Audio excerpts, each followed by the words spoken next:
Alrighty, guys, this is the official battle for the week one match against Thiago in the Arcanines Draft League tournament. Uh, Basically, the way this works is we do a draft, everyone gets random mons, and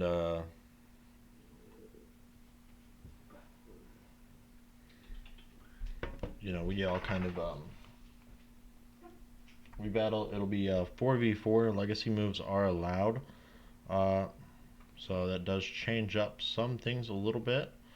Um, because like Blastoise and War Total. Now, not only are they Dynamax options, they're also going to be Follow Me supports, right? And a lot of other things get Follow Me access, so it does make it a little bit more difficult when prepping, having to look at old moves as well as current moves. Beyond that, it's 4v4, maxing's allowed. Typical VGC rules past the Follow Me and Legacy move stuff. Um, so we play Thiago for week one. The way this league is set up is you have coaches and Padawans. Um, so anyone with experience in draft or a lot of experience in double battles and BGC, we're coaches, and then we all have Padawans, players who are mostly singles experience, very new to VGC, never done a draft, stuff like that. So that's kind of the way the separation works there for the two teams. So Thiago has, but Thiago, I fully expect Dracozolt, Morgrim as two of his picks. So it's definitely a trickier one, but I think we'll be okay. For this match, and these are all best of one too. So like trick stuff is a little bit more viable.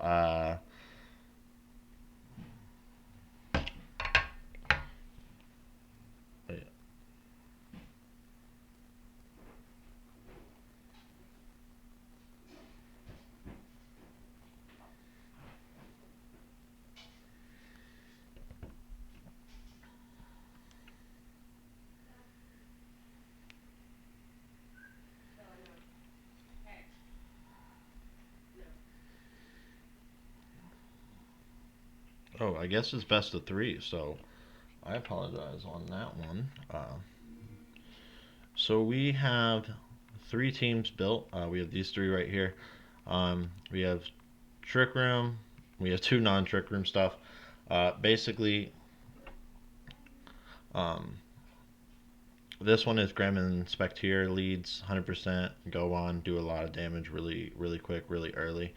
Uh, this one is more Trick Room slow pace. So I am going to go with, if I do expect Dracozolt, which I do, Morgrim, which I do, this is probably the better option for this team to go Trick Room and whatnot. So we're going to go ahead and rock it. Um,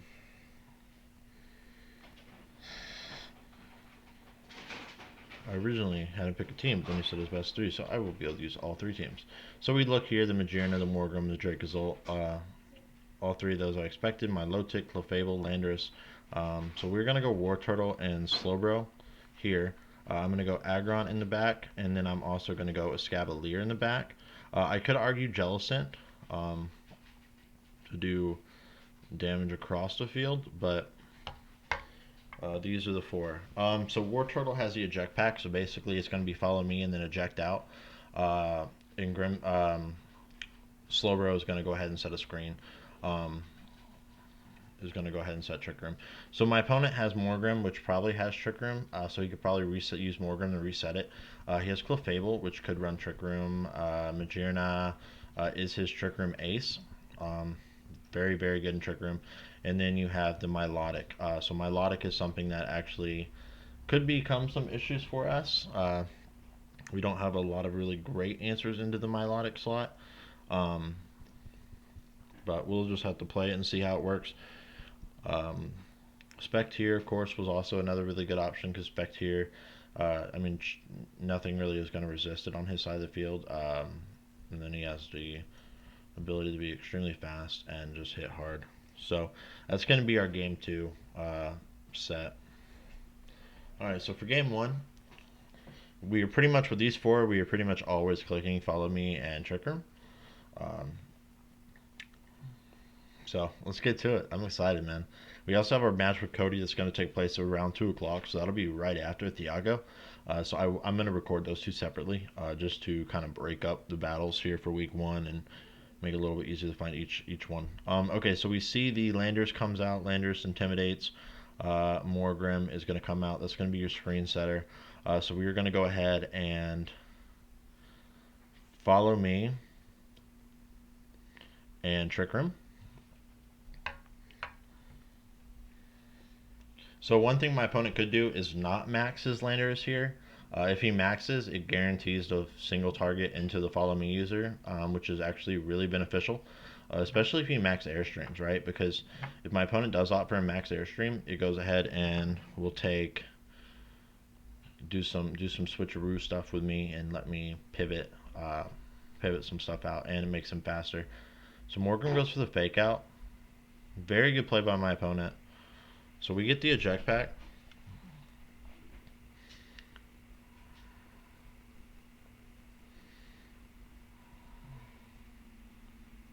So I'm going to go Aggron now. Totally forget Morgan gets fake out. That's a good play. And Max Quake should kill Galarian Slowbro. I did not have a berry on it. So good job by my opponent to stop Trick Room. It was a total blunder on my part by not doing it. I forgot fake out's higher priority than follow me. So you can fake out follow me. So now we got Aggron here. And I'm going to go ahead and go to War Turtle. Alright, so the reason for War Turtle is going to be helping hand stuff. Aggron is very bulky and is a policy user. So we're going to go ahead and max Rockfall the Landers. And I could follow me again here.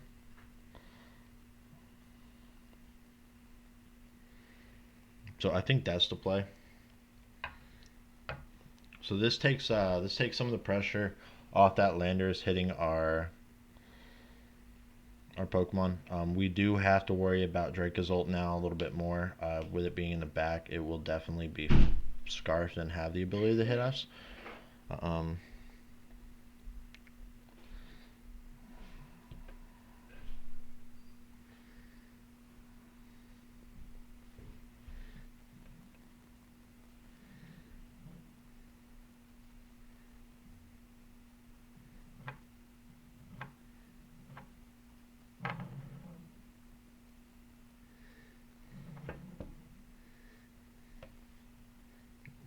forgot to say good luck.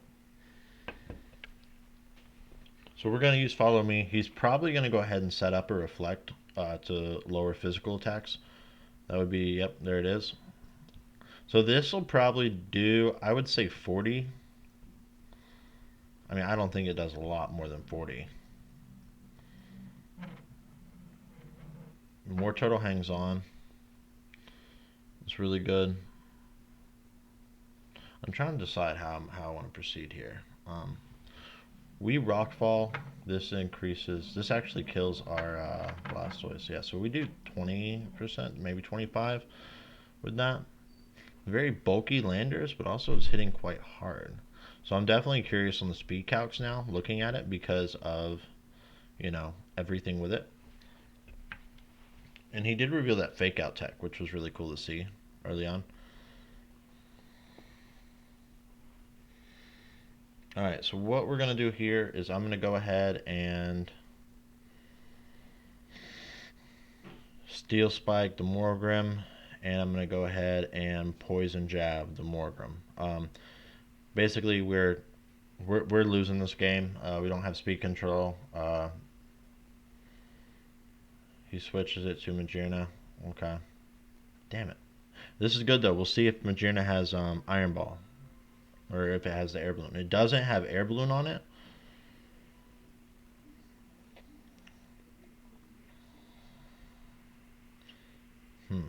Actually, it's interesting that he did not die from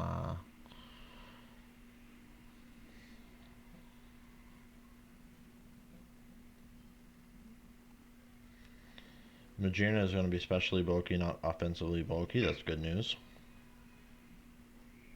I think I cut a frame there. Alright, so let's see. What do we want to do here?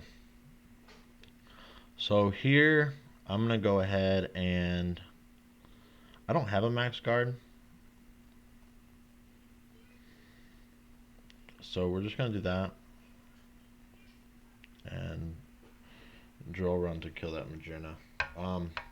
He might swap the Magearna out again. And kill counts matter for separation.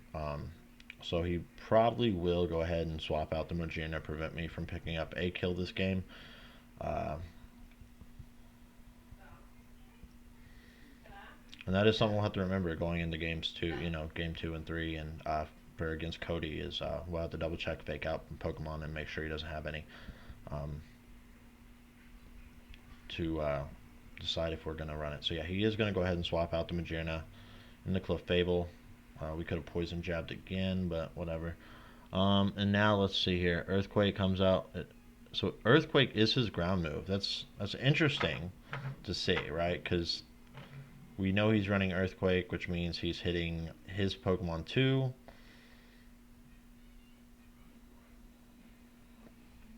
I don't have Protect though, so that's the only bad thing.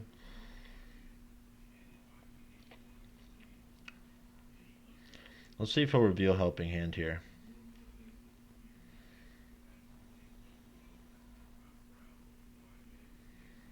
It doesn't matter, honestly. So Helping Hand comes out. That's going to kill us now. So we now know he does have... Oh, Knockoff too. So we know he has Knockoff. We know he has Earthquake. We didn't get to see any other moves. We know the Clefable has Helping Hand. We know that the Magearna, we didn't see anything, but we know it doesn't have Air Balloon, at least on this variant of the team. And we know it's Magic Guard Clefable. So it's not unaware, which is really good. We'll just forfeit there. We got what we wanted to get out of that turn. I'm glad we got the poison to test the ability.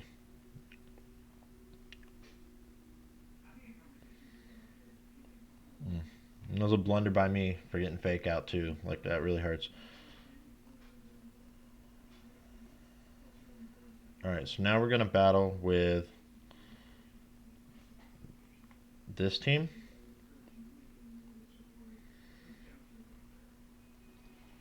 So we know fake out's a thing. And we know he wants to... So we know he's going to want to do some fake out stuff early on.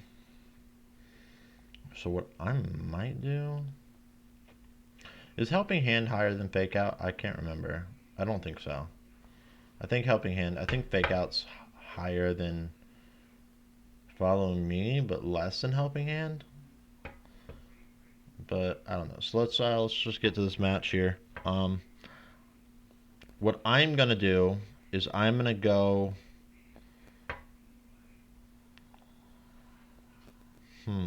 Do I want to do Grim and Spec up front? Because Spectier's gonna outspeed Landorus for sure.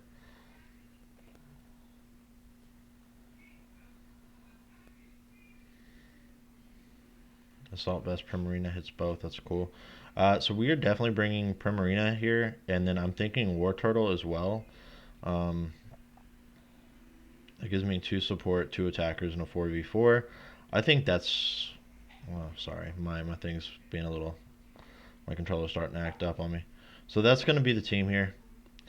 You could argue Salamence here, but Salamence just doesn't do well against Dracozolt.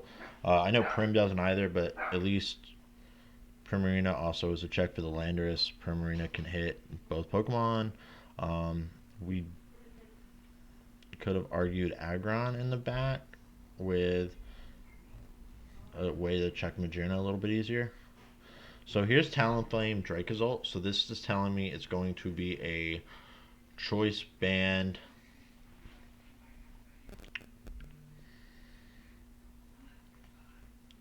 No, stop.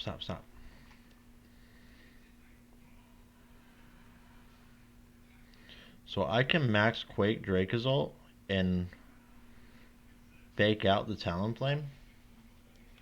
So what this is gonna do is Talonflame will not get the priority of Gale Wings right here. We'll also eliminate that for the subsequent round. Oh.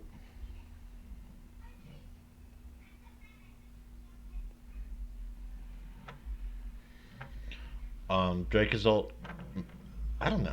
Dracozolt should not be faster. It could be Choice Scarf still too. I'm leaning towards Ban though because he brought it with the Talonflame, and if he maxes it, that's even better for me because that tells me that it is for sure not Scarfed because he's going to rely on that the Tailwind pressure to help it with speed. So he does max it right away. Another option we could have done, but we really couldn't because of the tailwind pressure here, was we could have gone for a fake tears into that just to help the kill a little bit easier. Um, and Dracozold's pretty, yeah, wow, pretty specially bulky there. But Mudslap also doesn't hit very hard. So we get a special defense increase. Let's see what he goes for. Talonflame flinches. Dracovish goes for max Warmwind. That should do about 60%, maybe 80. Oh wow, did a lot more than I expected it to be honest with you. Um, so what do I do? It's Life Orb Dracozolt. Alright, so one thing to note is we are faster than the Talonflame here. And we're also going to be faster than everything in the back. So I think I go ahead and I kill Talonflame this turn.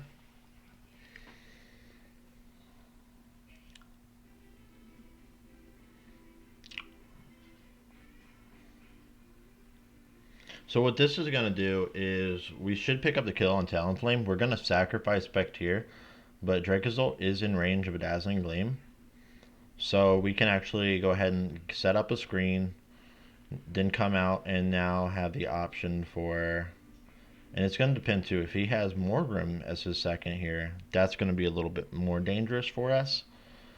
So we're starting our screen setting right now. Here's the Max Phantasm, Talonflame. That's a kill. And what this is going to do is go ahead and force this Dracozolt, man. And one thing that would have really been nice there is if he did indeed protect, then we get around that turn. And he's going to max Lightning Spect here. No, Grim. Okay, good play. Good play. Good play by my opponent there, to be honest with you, because, like, Spectier dies from recoil damage from his from Life Orb next turn or the turn after. So, like, it doesn't benefit you to waste a max turn on it. So good job by my opponent there, not falling for a max guard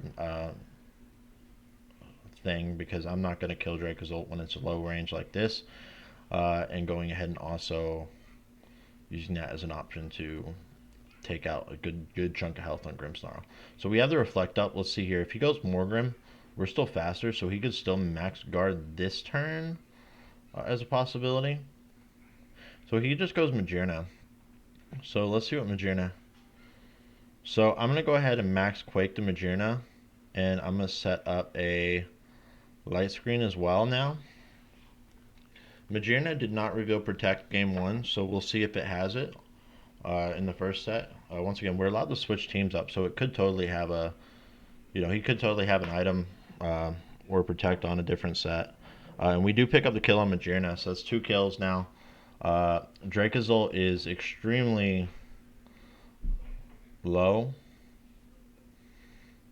So what I'm going to do here is my opponent should pick up the kill on Grimmsnarl now, so that'll be a double knockout for my opponent this turn. We picked up our second kill. Dracozolt's really low HP. So honestly, this kind of falls on what the last Pokemon is for my opponent here.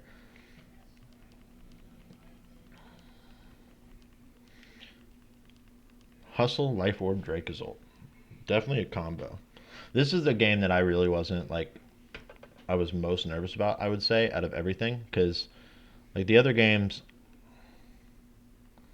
I was less nervous about going into it. This game was one that had me, like, I don't know.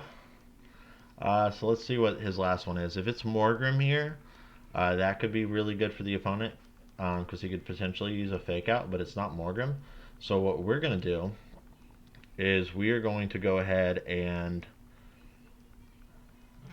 ha ha ha. All right.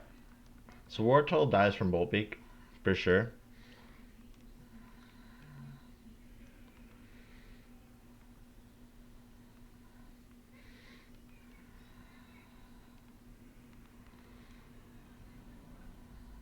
But I think we do have to protect.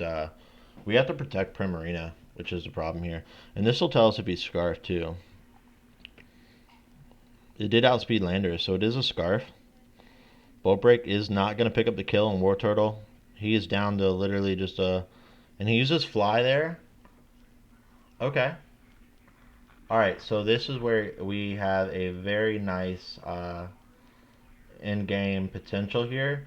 So Landers was faster, so his Fly will hit next. Primarina, we're going to go ahead and Helping Hand Ice Beam this turn. Ice Beam, Helping Hand. I could also Life Dew just to get Wartortle back up to health, to help with the Landers, but there's no point in that. Because if he does indeed fly into Primarina, uh, yeah, which he did. So now, boom, Ice Beam comes out, and that's a kill.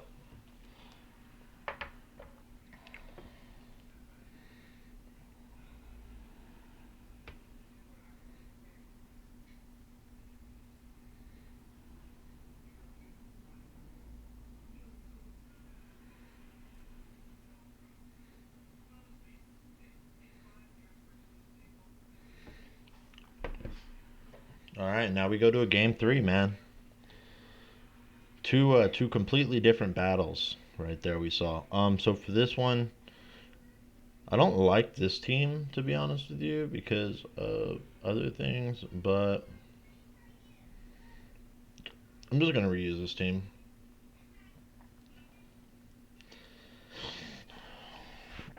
The other team's made for Cody. So for Cody, I have the Trick Room, and then the other team, Diago, I built these two. Um, so we're just going to use the same exact team. I might change up the way I play it. Um, so the main question here is whether my opponent goes for, and I know he's Scarf because he outsped Landers. So we know that was good intel to get. Was we know it's Scarf, which is kind of what we were thinking it was. So it's really good to know that, and also to know that the kill is not what it was. So we're gonna go with these two here. Now we're gonna go Primarina still and Wartortle in the back for the same four. So this is one of those things where I could switch out and kind of cover some extra bases if need be. Um, my opponent could bring Morgrim here and go for the fake out turn one just to stop me from doing anything. And then we also know we live a max attack. So he goes Milotic here and Landers. Okay, so this is actually a pretty okay set for us. So what we're gonna do is now we decide who we're more scared of. Milotic is one of those things that could do a lot potentially to us in the later half of this match. So I'm gonna go ahead and I'm gonna uh, max Phantasm the Landers here for the stab, but I'm also gonna fake Tears the Landers. The Milotic I'm assuming is gonna try and throw out a blind hypnosis. Um, or it's going to coil hypnosis, right? So those are the two things you could run with Milotic here. Milotic also could be competitive, so it could get a boost from me lowering its defense, which good job my opponent by not revealing Milotic games 1 and 2. Uh, so we don't know what he has or what he planned with it. I would assume it's competitive coil, hypnosis, uh, maybe ice beam, and scald, or I don't know. Milotic definitely has 4 move syndrome though because like it has a lot of really good options to run. Uh, okay, so let's see. I'm assuming he's maxing Landers here. which he does. So what we do the fake tiers in the Lando. So Lando becomes a -2 special defensive bulk. We get the life orb boost. Um,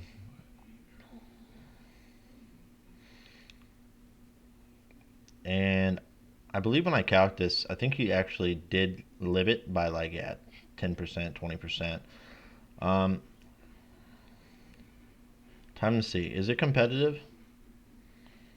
It is not competitive. So here comes a Max Quake. This should kill us. We're brittle. Oh, we lived the Max Quake. Oh, yes. That's great. That's really good. He gets a special defense rise. Now he's gonna Icy Wind for speed. I think he's.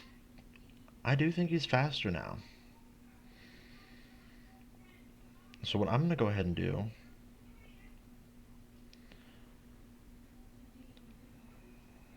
Do I think I live them? I'm gonna max strike to Milotic. Now I'm gonna throw up a reflect this turn. So the reason for this is once again my opponent could opt for a max guard, right?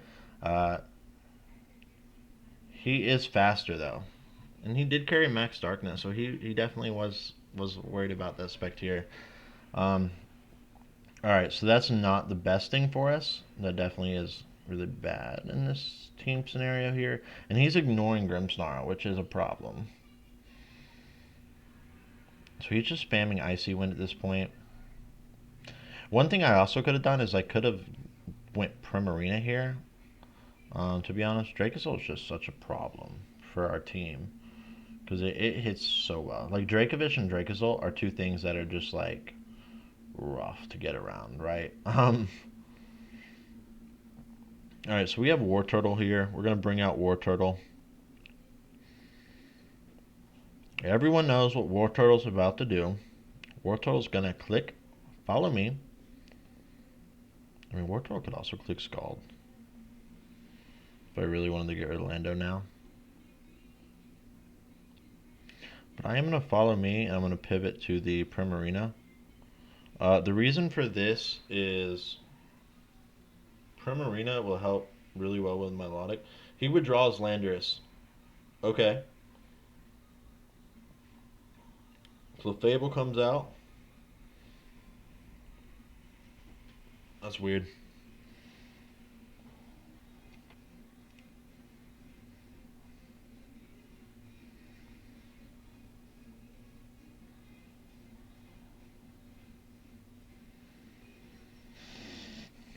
Muddy Water. Accuracy cheese here. Here we go.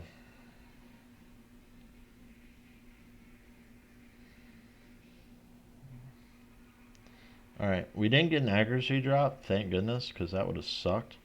But I'm going to go ahead and Helping Hand Energy Ball the Milotic. His Clefable could have Follow Me. He didn't reveal.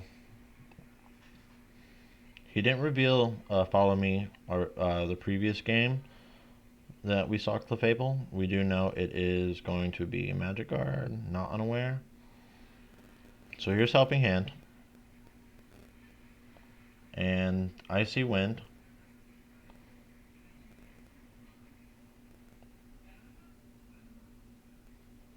And just getting speed drops here, which is really great for my opponent going into the back game.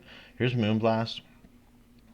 And he's going to aim it in the War Turtle. War Turtle's going to take that really well. Energy Ball comes out. Let's see. Energy Ball does do about 40%.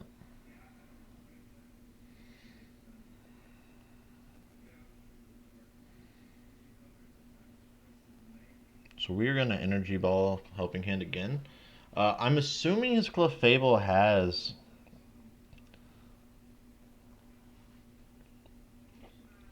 I don't know. I assume Milotic showed... It showed Muddy Water. It showed Icy Wind. So let's see if it has... here comes Magearna. Magearna is something I do... I don't have a... I actually don't have a counter for this game. Sadly. There's the Follow Me. I'm curious.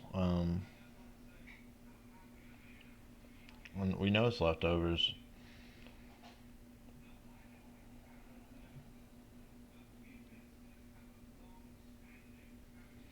We're gonna go life do.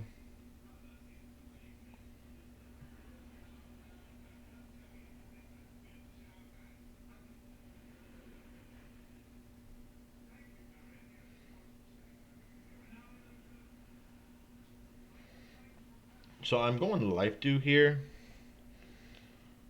I don't know what Majerna has. He is carrying Thunderbolt on it. So Helping Hand Thunderbolt is going to do quite a bit. We don't get paralyzed, which is really good for us. We go for Ice Beam on the Clefable. Now we use Life Dew here.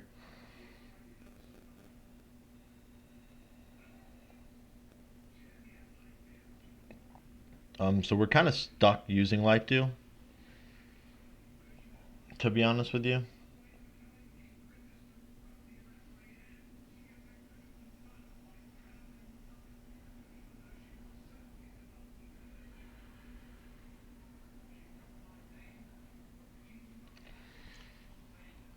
The Majerna is going to be a problem for us. I think Majerna win. I think Majerna will win. And this is one of those games where we're definitely at a huge disadvantage. Moonblast comes out. Thunderbolt probably kills us from that range, actually. No, it does not. It does not. We get the energy ball. It does not kill. We get the light dew. It does not.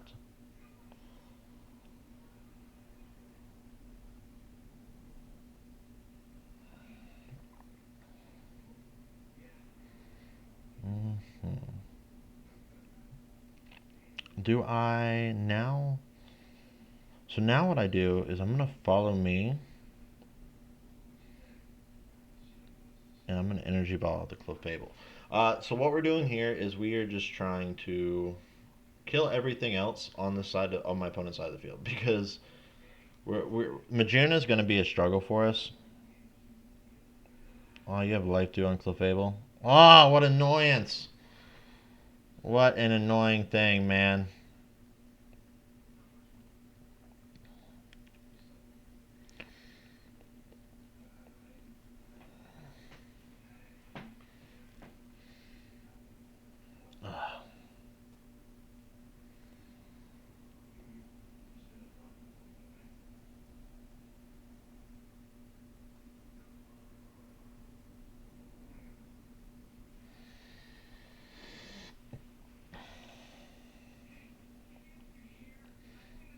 So we helping hands. So we're gonna kill Clefable this turn.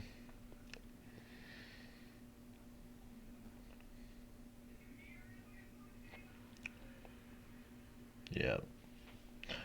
All right. I'm glad this is the one. This is the game I was the most worried about. I think out of my week one matches, just because between Majerna and Dracozolt, it's hard to counter both those with the team. I mean, Inspecteer only does so much, and it's not the best thing in the world. We definitely know Trick Room was really bad late because of fake out pressure, which we could have probably got away with bringing it back out for a later part of the match. All right, so now what we're gonna do here is he's gonna bring out Landorus. He could potentially use Fly again. I think that's a very, very likely option for my opponent. So go ahead and go for the Fly on it. Intimidate comes out.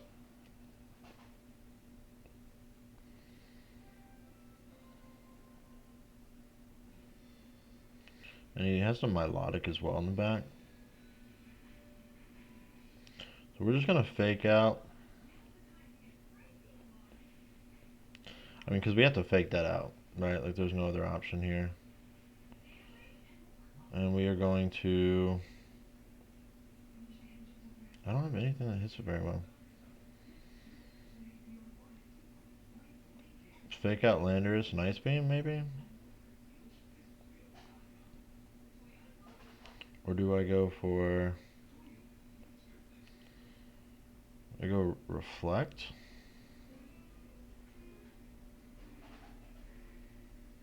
Yeah, that's a good game. I mean, I don't have a move. I don't have a combo to use here. Um, I mean, I can go reflect just to try and do something, but like I said, he was gonna fly. Majerna, I can't hit. I don't hit Majerna with anything strong.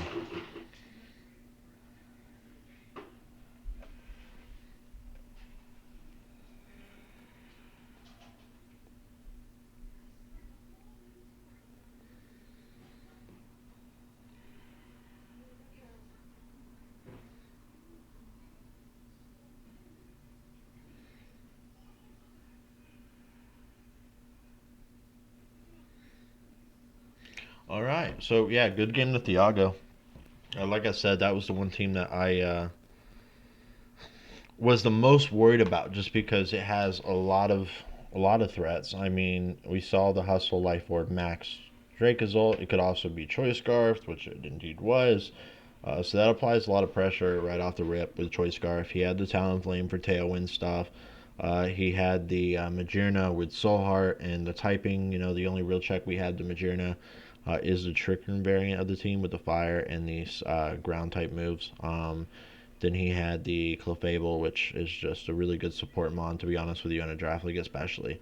So overall, good plays by Thiago. I mean, we took it 3 games, man, which is always fun. Uh, and yeah, man, it was a good match. And like I said, that was the one match I think out of all the games this season that I was the most like worried about. It was definitely this one, because there is a lot of things that don't necessarily line up great from my side against his. Uh, and I built 3 teams as universal teams, so it doesn't fit great overall in specifics. Cody's team I built, is one of the 3 universals, but I switched out 2 mons to fit against his, which is kind of what I'm probably gonna do for most of the season. Just make a couple changes per week and limit it, just because it takes so long to build 2 whole completely different teams every single week, and then also helping the Padawan build 2 teams so he can use something different. So it's not like, oh yeah, I played them. This is what they used. It's okay. This is what it was, right? There's no talent because I'm building him separate teams. So you're talking 4 teams in a week is just really rough to do. So majority of it's going to stay the same. We'll change out a couple things as we move on. And that is the first match of Nido, or first match of the Arcanines Draft League. So I will see y'all in just a little bit, and I will get to the match with Cody. So that'll be fun, man. Cody was, I think, the second best record last year, the regular season, for the Nido Queen one. Um, so it'll be fun to do, and it'll be good to get to it. So I will see y'all later. Chris Allen, VGC is out.